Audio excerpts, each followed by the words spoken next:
Hello, my name is Miranda H.P. And I'm Connor Calloway. And we are the Bountiful Bards. Please join us in our first ever recorded D&D campaign, The Fountains of Cathaidra.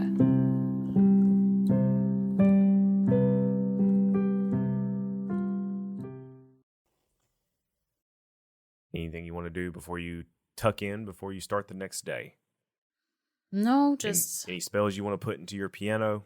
Oh yeah, what did I put in my piano? I don't know. Give it a look over and tell me. Okay, so I can store 1 level 3, 3 level 1s, or something like that. So You can, 1 level 3, 3 level 1s, or a 2 and a 1. yes. Okay, so I'm going to store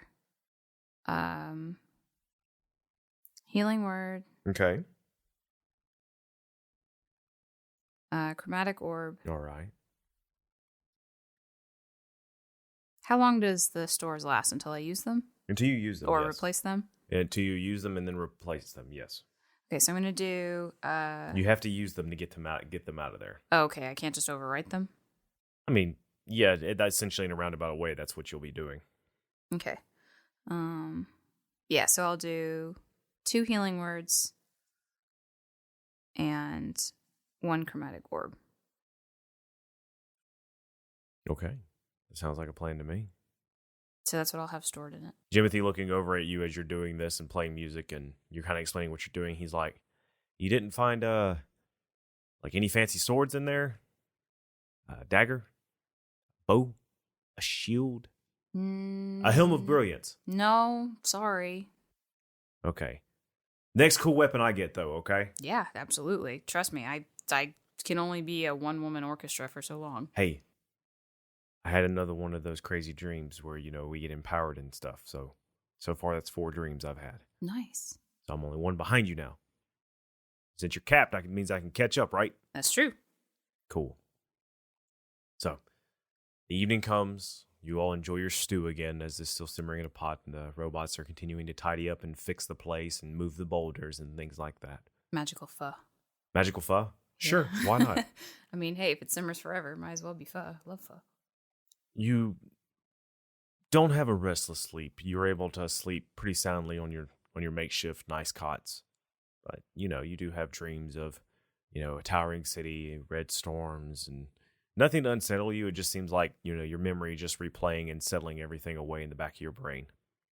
And you awake to the gentle snores of Jimothy, about probably 10 feet away from you. And the day is yours. Brutus is coming. Oh, sorry. Wrong. Channeling somebody else. I really hate that I picked red for the storm now. But it's I could just change it now. Purple. It's a purple storm. A golden storm? Yeah, golden's better because, All right, we're going to canonically change it to a golden storm. Canonically.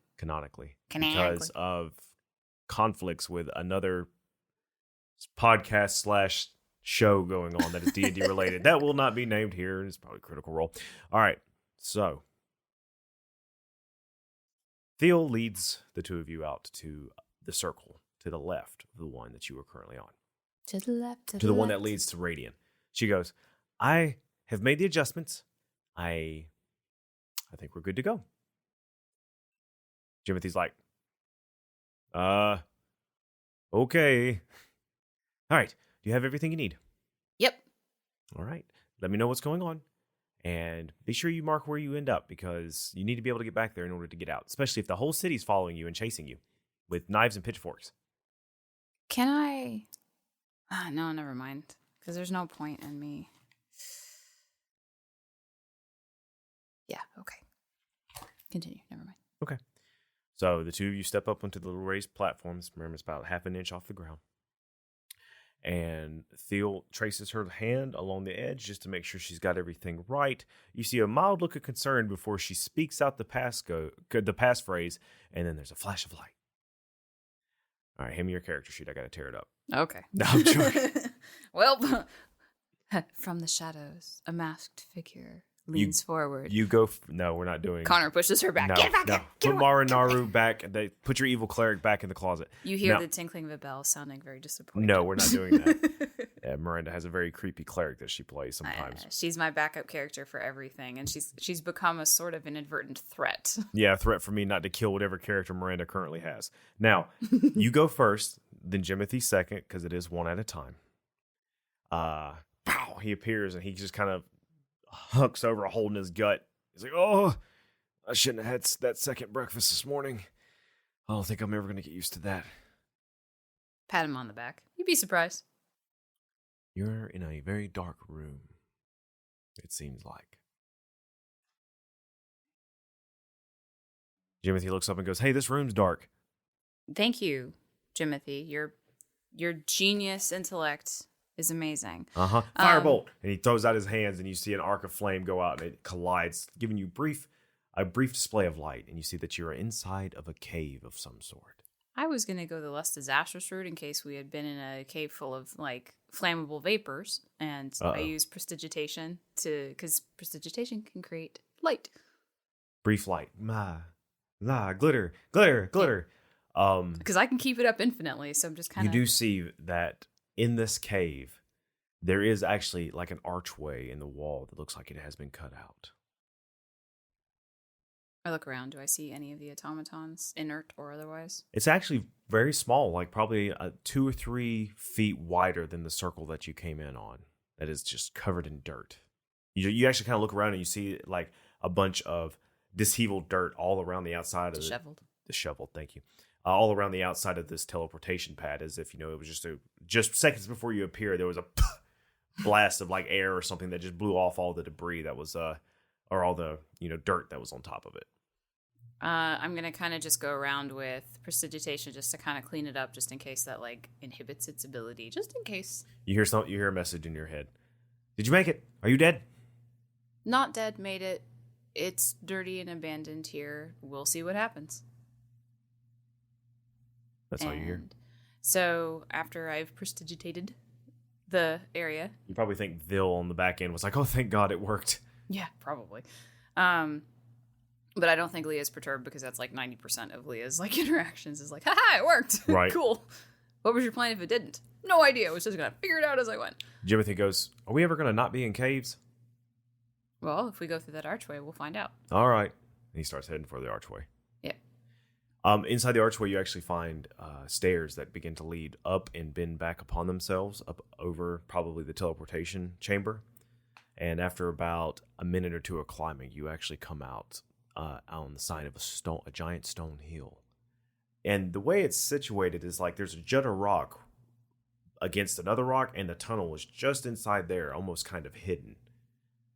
As you both come out into just a deep, lush forest that seems to be waking up after the long snow that happened. And there's patches of snow here and there, but spring in this world is definitely on its way back. What did I name it anyways? I believe I named it Green Tide. Yeah, that's correct. But yeah, definitely Green Tide is definitely on its way in. I'm going to take like a little bit of chalk and just like real subtly just put like a little mark where we came out. Okay, not a problem. Like on the underside, so if it rains, it's not going to be hit by it directly, Absolutely. But just enough for like, we were here. Just kind of stick our heads out real careful, make sure nothing's around. We're in the Roll forest. a perception check for me.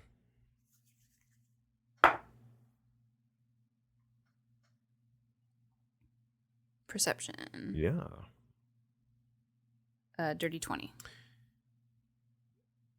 Everything looks safe around you so far. It's quiet.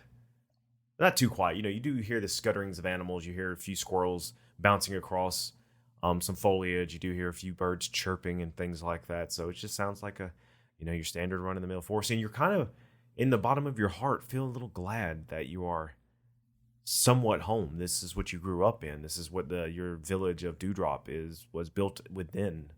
And it just kind of feels like home to you, though you have never been in this part of the forest. So, are we in the heart of the forest, at the edge of the forest? Oh, you're probably like in the heart. Like basically, no human has ever graced this location that you know of in quite some time. I'm gonna have to Bilbo Baggins up the tree to try to figure out which way you are. Yeah, we got to get our bearings. Yeah, Jimothy goes, "Yeah, let's. Which way's north this way, right?" And he just points in a general direction. I sigh, pull out the compass. Does that help? Of course. You're able to find your bearings, and judging on where you remember on the map and such, if you head southwest, I would say that said you would appear northwest or northeast. Well, we're going to the northeast, so I don't know. Oh, I can fix this. It's no problem. You from the compass, you were able to find your bearings to the point that you could find the lake from here without needing to describe any certain direction whatsoever. Cardinal points? What are those? Exactly. This is a magic world. Exactly. I don't need to give you that specific. It's not that deep. It's a really complicated compass because there's like stuff and like magnets and magic. There's actually 4 magnetic poles when it comes to this compass, and you have to use 3 different compasses, and they only work on a certain day in a certain light. Also, you have to whisper to it. I could do that, but let's not do that. That's complicated. Yeah, nobody would have survived ever. Jimothy's looking up. He's like, "Did you find which way is like the way we're supposed to go? Not giving out any direction." Yep, that way. Okay.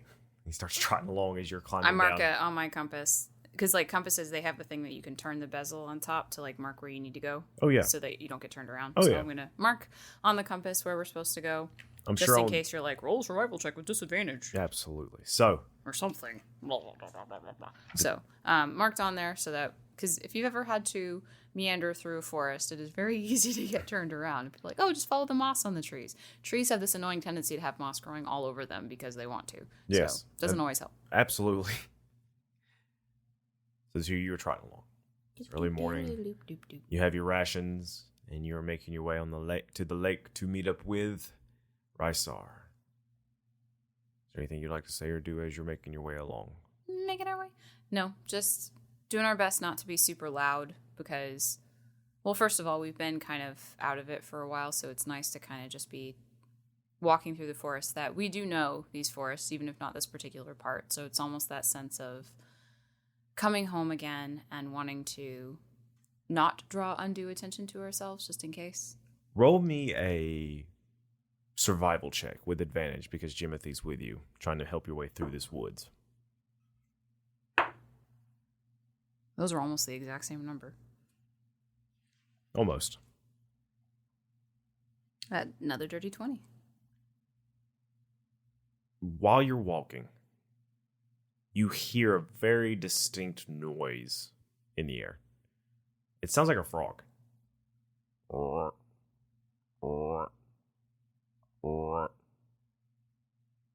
What's different is that it's very loud. Like louder than a usual frog would be.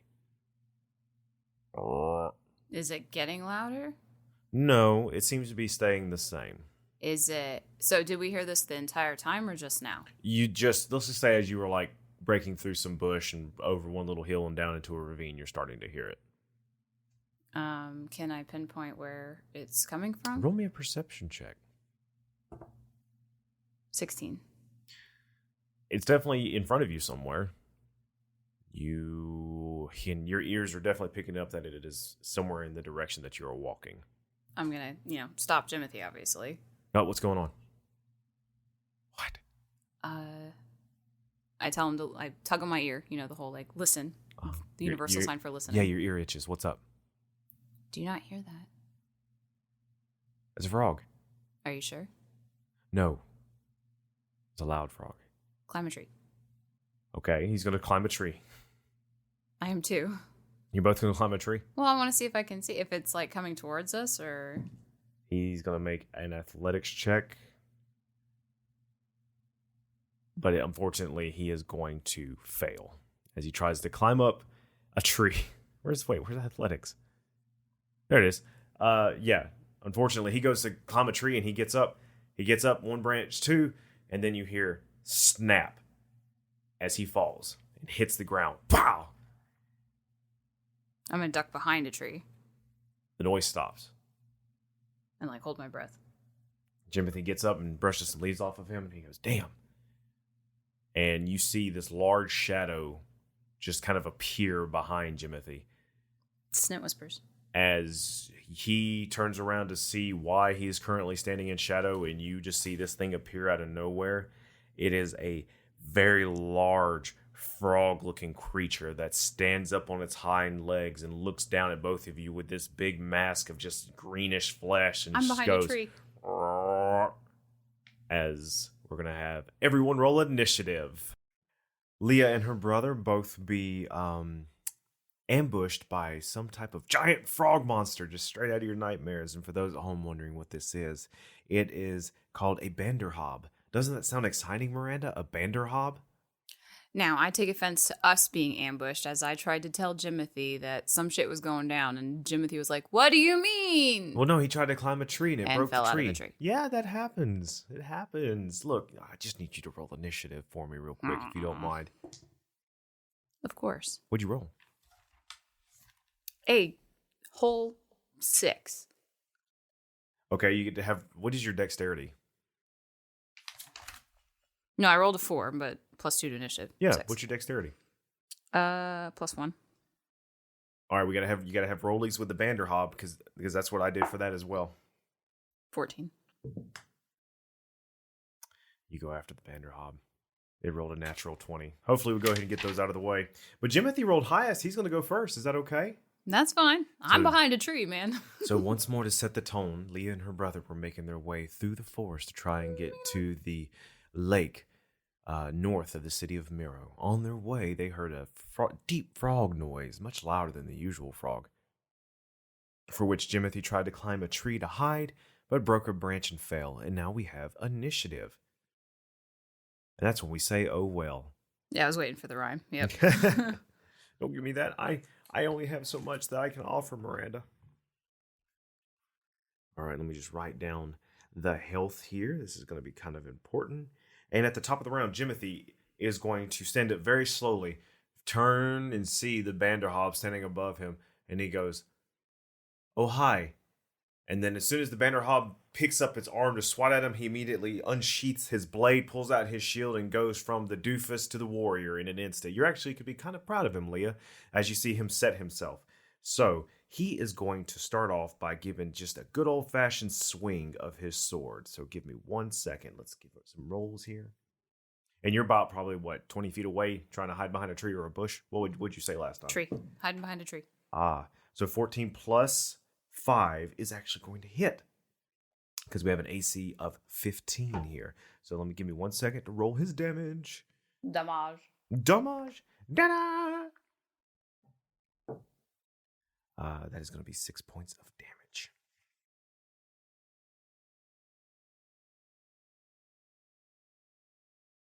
So pulling the blade out, and you know what? We're going to say, as the banderhop just goes as a free action, just to swipe at him to show that he's trying to be violent, Jimothy will pull and in one clear slash upward cut across the belly of this giant, 13-foot tall frog that is going to bellow in grief back at him. And in response to that cut, it is going to try and bite Jimothy. What's Jimothy's AC? I think it's 13. Excuse me while I play with myself for a little bit more. It's cocked. There's going to be a 7 plus... Cutting words. 8. Hold on. It is 15, but you want to use cutting words? Yes. Okay. How do you use cutting words? It's a 1d8, I think. Look it up real quick. All right, cutting words as a reaction. Yep, as a reaction. Roll the die and subtract the number from the creature's roll. Haha, 8. So the creature opens up its large, just gaping hole of a mouth, and you see this black, disgusting-looking tongue on the inside as its yellow, sickly yellow urine-like eyes just kind of glance down and goes to take a huge chunk out of Jimothy. You see rows of tiny little razor-sharp teeth. As it goes, Jimothy pulls up his shield, but he's not going to be able to move in time, and then you lance out with cutting words. What do you say? You were an evolutionary mistake. Oh, wow. As you stand up and say that, not only did it not know you were there and it glances over, it also, from just saying that out loud, there's a twing that just throws it off completely, and Jimothy's able to tuck and roll out of the way to get beside the monster. Now, since that's going to be the end of that monster's turn, it is your turn. Okay. I'm going to firebolt. All right, roll for attack. And what am I? 15 is the... Yes, ma'am. So 17 Hits. Roll for damage. And Firebolt is 2d10s.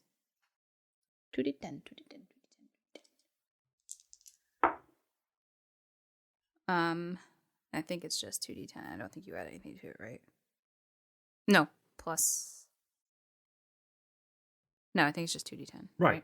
Yeah, so 10 points of damage. Ooh, boy. Would you roll Firebolt? Yes. So once more, do you bring out your magical piano as you do that? Oh, yeah. Okay, so bringing out the keys before you, flourishing down, hitting one chord, then the next. It builds right above into this little fiery ball of power that then just arcs out in the streak and collides inside the mouth of the Banderhob, basically giving it a burned tongue as it just kind of rakes at its long tongue with its hands, trying to scrape off, like hot coals or something that are not there. Then I'm going to roll back around the tree, and I'm going to kind of zip to another tree. Okay, so you move your full 30 feet to another tree? Yeah, well, or just one that puts me 90 degrees from where I was. Hey, that's not a problem at all. All right. It's going to be Jimothy's turn again at the top of the round. And this time he's going to... Let's see if he wants to cast any spells. He may just do a simple attack again. No, he's just going to attack again because he's up close and he's got its attention. I forgot I have +1 to all of my hits with my piano.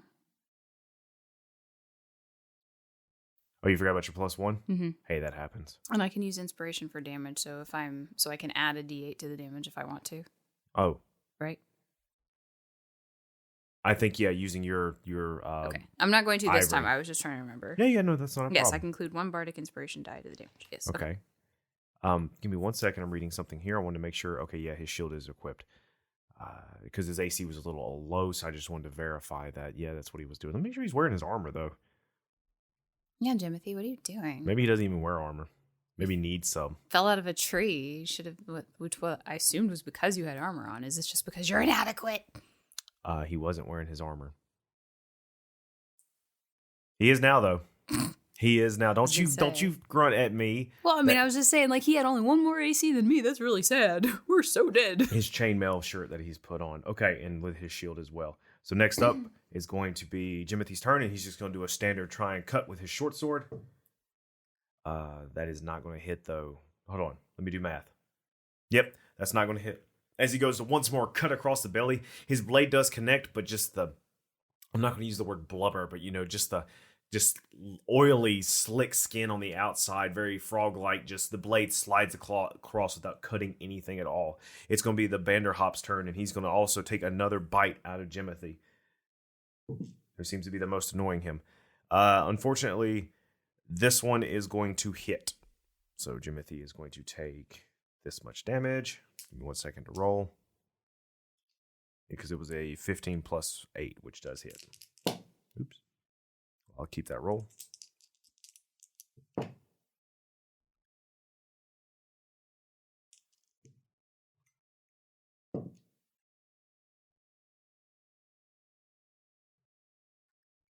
He's going to take 11 points of damage.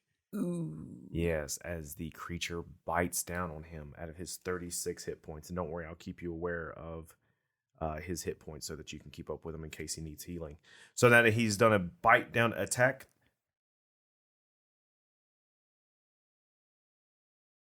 Jimothy is now grappled as the Banderhob is got him halfway in his mouth, and Jimothy is currently somewhere inside. Okay.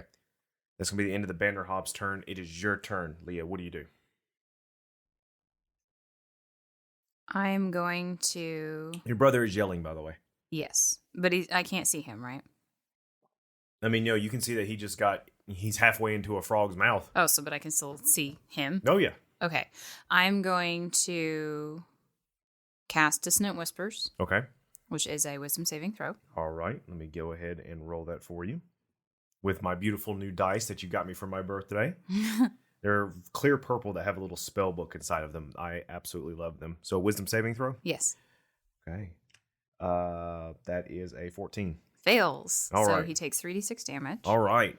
And let me double check. Because I wrote down a bunch of shorthand stuff. Yeah. So. Take your time. As your brother is flailing around trying to stab with the sword and unable to move his wrist in the right way, And then you see the Frogger moth. The Banderhop's eyes begin rolling back in its head in like a state of ecstasy as it's about to consume a meal. And it must use its reaction to move as far away from me as possible. Okay. It takes 9 points of damage. Ooh, okay. And it moves as far away from me as possible. And I'm going to bonus action healing word Jimothy's foot. Okay. And then how much did you give to Jimothy? It's a D4 plus what? Plus my spell casting Your charisma. modifier. Yes. So he gets 7 points of healsing back. Ooh, that's not too bad as that happens. So immediately he spits out Jimothy as this collides with him from your music as well and begins to wander away as quickly as he can. Does he get an opportunity attack from Jimothy? Yes, he does. But I have a quick question while that happens. He doesn't have to roll a save on the next go around. He's not constantly afraid of you, right? As Jimothy makes his roll. Yeah, no, I think it's just like in that one attack. Got you. Hey, this hits though, by the way. And he rolled max damage for 9 total damage. Good job, Miranda. That's going to be his reaction for this round. So let me write down 9 damage. As he goes to run away, Jimothy just cuts across the bottom of the creature, and you just see just kind of some greenish black ichor just kind of just pour out as the Froggermoth just is annoyed in pain as it uses its movement just to get away from you as quick as it can. It's a reaction too, so that, well, I guess it gets its reaction back right on its next turn, but yeah, it does not have a reaction currently. So if Jimothy were to attack it and then move away, it cannot attack him back because it just used its reaction. Right. And we are now at the top of the round. That's what I mean, because it's Jimothy's turn next, so he could attack it and be like, meh. Yeah, and Jimothy is actually going to take his sword and stick it into the ground, and then from his hand, he's going to reach outward, and he is going to himself cast Firebolt at the creature as it is running away. That unfortunately will miss. So it is going to be the Banderhop's turn, and stopping, reaching back and feeling where it's wounded in its belly, it's going to turn around and glance at the area, and it's going to glare over at you. You can't see me. I'm behind a tree, and I moved. You're in the shadow of a tree, right? I'm like behind a tree. Like I poke out to cast, and then I poke back behind the tree. Oh, no, it saw you. It has big bulbous eyes that look everywhere like a frog, so it definitely did see you. Okay. And then you see it vanish, and it appears behind you as this frog just magically teleported behind you. Great, cutting words. Oh, as it tries to bite you? Yes. Well, let me roll first and see if it hits. I think that's where... yeah, you scream. Yeah, absolutely. Does a... God, I'm rolling so bad. Does a 12 hit? Yeah, that's why I was cutting words at.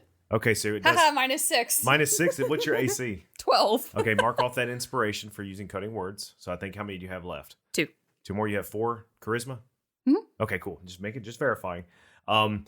It goes to bite down on you, and you're just like, ah, and hold up both your hands, and just the resonation of your voice, just, you see an amplification of wave come out of your mouth. And just, it's all inside the frog's mouth. You run out from behind the tree as it instead tries to take a bite out of the bark, and then spits it out, and then tries to follow you around. It is your turn now. Ring around the rosies. Pocket full of posies. You hear Jimothy go, I'm coming, Leah. Come this way. Cool. I'm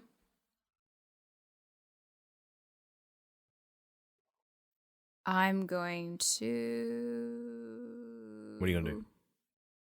I don't really have many things to do, to be honest. So I guess I'm just going to firebolt again. Yes, throw magic at it. That's what you do in this game. Magic or sword, your choice. 9 plus 7... plus 1, so 17. You did math. I'm so proud of you. But yes, absolutely. Roll for damage. It's pretty tough for me, okay? That's okay. Oop, drop my pen. Sorry about that, everyone. Go ahead and roll. A measly 5 points of damage. A measly 5 points of damage. That's not a problem at all. Where did my pen go? I'm going to actually add a charge of Bardic Inspiration to this. Okay. 7 more points of damage. Ooh, so together that is? 12. Okay, I have it in my head. 12 points of damage. 1 second, says I can't seem to find my pen. I'm going to get my other pen out. My secondary pen. My apologies, everyone. Get your act together, Connor. You get your act together. My act is together. Well, this is our act. No, if my act's not together, your act's not together. Oh, I see how it is. You will take this group project down. Yes, I will. At the top of the round is going to be Jimothy, and he is going to try and run over, but will not get close enough in time, I would say, through the theater of mind. So he's going to use another firebolt to try and attack the frog, who unfortunately does have half cover because of being behind a tree. Let's see if he hits. That's a natural 20. So, of course, it hits. And that's going to be not 1d10, but 2. Come on, Jimothy. Almost max damage, a 9 and a 7 together. He does 16 points of damage from sending out his hand, and he said, "Hey, over here!" and fires out once again, just like he's done before, and it lances and collides with one of the frog monster's eyeballs, scalding it as it goes to like scratch at it, and it keeps one eye closed as it's looking around with the other eye. What did I say, 16? Mm-hmm. It is not looking too good. The Banderhob is going to once more vanish, and it's going to reappear behind Jimothy in the shady area, and is going to try and make an attack towards him. It's not going to hit. That's a 2 + 8. Yes. That is going to be the end of its turn. Leah, finish it off. Okay. If you can. If I can. I guess I'll firebolt him again. Do it. So close. So close. It was on the nat 20, and it was like, nope, just kidding. So, why did my brain just turn off? I don't know. I watched it happen, though. I know. Very funny. Very funny. Well, it's a huge number. It's 18 + 7 + 1. So, pretty sure that hits. Yes. I know that the first number means yes. I don't know about the other ones. They may add up to that. I don't know. We need Alex. 9 points of damage. Yes. And would you use? My brain the also firebolt. Firebolt. I keep forgetting. I get +1 to attack and to damage. It goes to bite. And you lance firebolt out, and not only does it go into the frog's mouth again, it comes out the back of its head as the creature lets out a death moan and falls over. You look over, and Jimothy is half covered in saliva and slime that has covered his body. And he says, "Ugh, yuck. That was disgusting. Is that what my food feels like?" Probably. I don't eat anything alive. I'll never eat anything alive. I hear they do that near the ocean. I don't know. How you doing, buddy? Oh, no, I'm fine. Ugh, he's just like wiping his face off and just throwing out the ichor and everything, and he's trying to clean it off his shirt, but it's just kind of stained. Well, I'll prestidigitate for him so he can get cleaned up. Let's take that works. A quick short rest here. All right. 15 to 30 minutes, depending on what the game rules are. I don't want. It's probably. I think it's 30 minutes is a good rest, says Jimothy. I'm not going to eat anything. Okay, I just want to wait. Yeah, no. I need a second to regain my feeling of inspiration. There you are. So you can definitely take you a short rest after that little attack. Thank you for listening. Please leave a review anywhere you found us. You can reach out to us on Twitter at Bountiful Bards. We hope to see you again on the civilized road. And bring bread and cheese. As the story goes, until then.